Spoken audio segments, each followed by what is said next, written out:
Guys, we all like to be property ninjas, look at stuff and think, I wonder if I could develop there, what I could build there, what's the zoning, what are the controls, how do you find out this information, where do you find out this information? Stay tuned.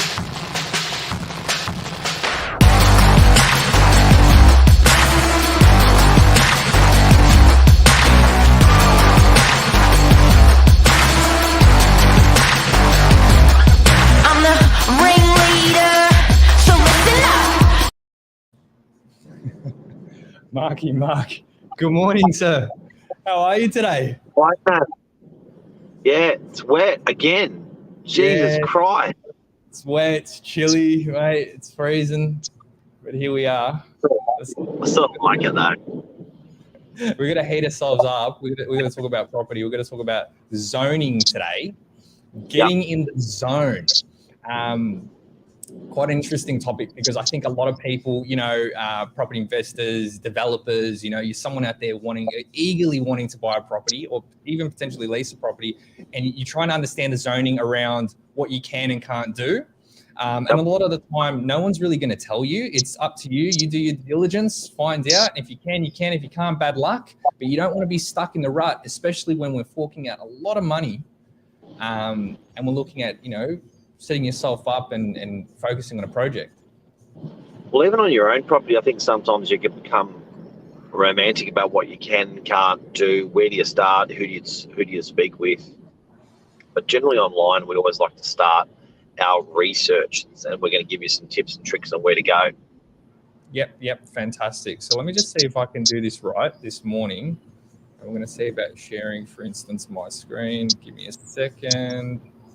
Before you do that, so guys, I guess it comes back to one of the first things you should do is zoning. So zoning is in an area what your council has designated, desired for that future use of that area. So they'll give you a zoning and they'll say, in this zone you can do that, in that zone you can do this, in this other zone you can do that.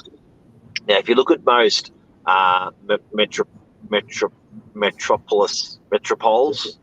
metros, areas, regions in Sydney, they generally offer a mixed use. So if you look at, say, Northern Beaches, right, you go, Northern Beaches has a population of 250,000.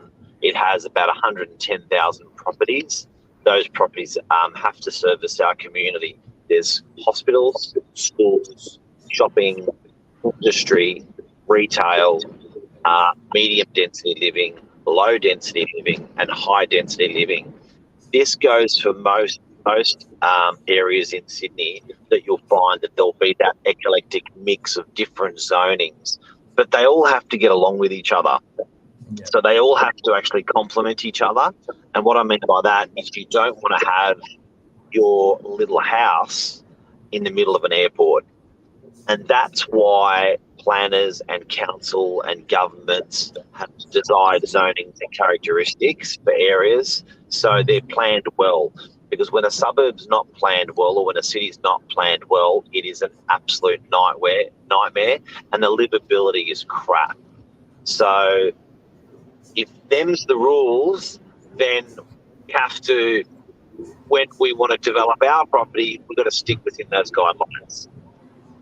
Absolutely. Couldn't have said it better myself. And it's understanding, again, the rules, what you can and can't do.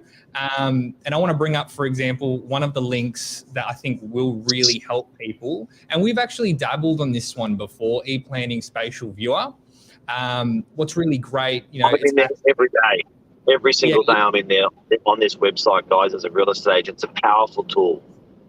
Powerful tool. Now I'm going to use an example of a property that we've actually got on the market currently, which is in French's Forest.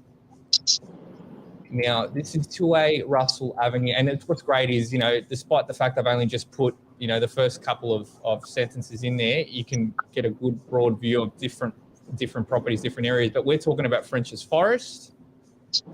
And this is us right here, for example. If I'm a landowner and I own something and I want to know what the hell can I do here, you use the with the links here, we've supplied the link. You use the spatial plan of this portal, and it will tell you what you can currently do on your block.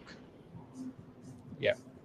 And when you obviously zoom out and understanding codes is what we're talking about this morning, you can see here, for example, this is the property here. It's marked out. And then we've got, people are wondering what on earth is that there, highlighted B2. So that there with Forest Way running along, that's actually Forest Way Shops, zoned B2, right there. Now, I'm just going to So Nate, if I own this property, the subject property that you're looking at, can you zoom right up on that? right. If I own that property, nice parcel of land opposite a huge shopping centre, Yeah. the first thing I would think is, what can I build here? What's the zoning here? What am I allowed to build? And this piece of software for free will actually show you all of your controls of what you can currently build in the area. So what's really neat is when I've clicked on this tab here, land zoning map, and it's got here R2 low density residential. People might be wondering, what on earth is that? What can I do with that? You come along here and it will give you a breakdown, low density residential objectives of this zone, and gives you exactly what you can and can't do with this particular zoning.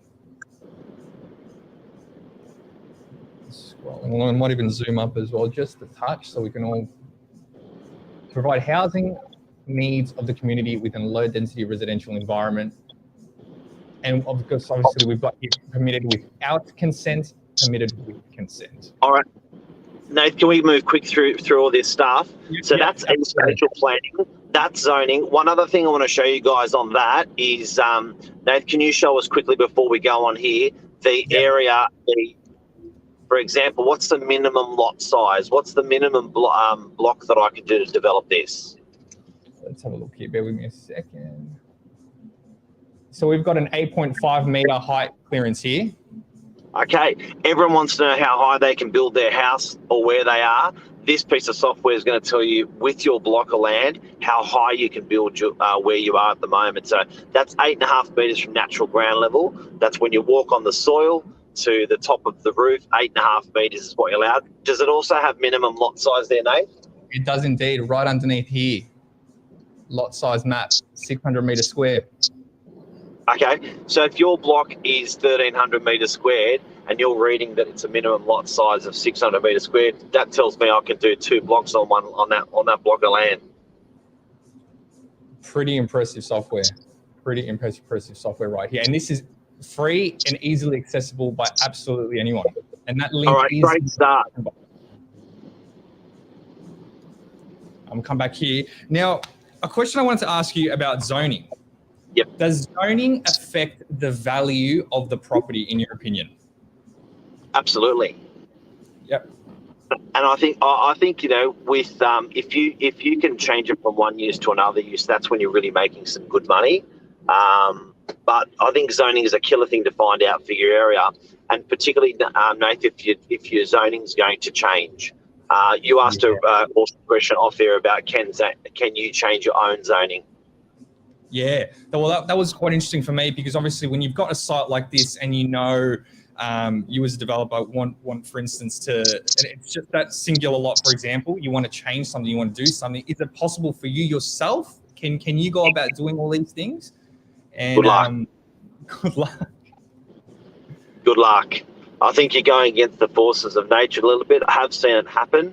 But you know, to change, the problem with changing a zoning is if you're allowed to do it, it opens and sets precedents up to other blocks of land being able to do it, and council's very wary about opening that sort of precedent. So I guess the answer to that's, in short, fat chance is a chance, but changing the zoning of your own property going to be hard. Next one.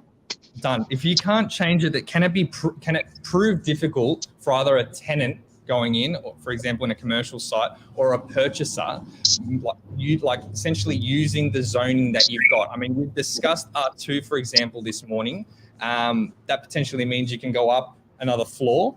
That means you can utilize a minimum lot size of 600. Do you reckon that proves difficult for some people? Yeah, I think I think when you buy the block, you got to make that consideration though, because I think it proves difficult if you dream of 3 or 4 stories and you buy it and you bought a 2-story zoned area. I think you're making life really hard for yourself. But if you're buying with the intention of doing what's within that zoning, it just doesn't hurt your head. And I think also people buying areas that are punting is very interesting, because people will buy into an area for a future rezoning that can never happen, or that can happen in 20 or 30 years' time. It's painful to watch as a real estate agent. Yeah. But again, they're banking on opportunity, and not every investment, is successful straight off the bat. It's something that you hold on to and you work with. I think that's the beauty of an investment, is seeing growth and seeing potential change. I think it's pretty interesting. Warrior Valley was interesting, an interesting concept on that, where I'm Serbian background, and there was a lot of Serbians, Yugos, Croatians in that area, and they were all they're all farmers, and they're all banking on the rezoning for subdivision. It happened, but in the making, it took such a long time. I remember people have been talking about it from 1980 and around there, probably even before. And then until it truly started getting developed was from around 2010. These guys were rocking on it for almost 20 or 30 years for a rezoning of an area. Yeah. So I guess we can sum up to say that realistically, despite the fact that your property may be under one zoning at one stage, the future of it can change and make it better. It just takes a little while. Takes a long time. A lot of Chinese whispers, a lot of community consultation. It's happening in Ingleside. It's happening in French's Forest at the moment. If anyone is out there punting and wanting to buy in an area where it's going to be rezoned, a good punt would be French's Forest around the new hospital, which is a multi-billion-dollar facility. But not all of French's Forest, but close to that hospital is all going to get rezoned. So if you want to have a look through at the Google rezoning French's Forest, and you'll see how they're approaching a rezone for an area that was generally just all residential, small little pockets of a school and small little pockets of industrial, but generally 99% part residential. And they're making a big pact and a big plan to roll through that suburb, rezone some serious heights. How they do it, it's interesting. Unbelievable. It'll have its own city, almost like its own city hub, its city centre, French's Forest. Yeah, like another DY. So it's going to be incredible. Beautiful. Well, Mark, I won't take up any more of your time, but guys, thank you very much for joining this morning. Talking about zoning, it's a topic that you need more information on. In the description box, we have popped links that can help you guys really, really understand what you can and can't do with a property or a future project. Happy to help whenever we can as well, as far as contacting us direct. Big time. Yeah, just give us a call. We're happy to give you guys any pathways on that sort of stuff. But that New South Wales planning portal that we showed up at the beginning, and there's a link in here as well, it's a killer. Excellent. Mark, thank you so much. Great day to you. Love you guys. See you. Bye.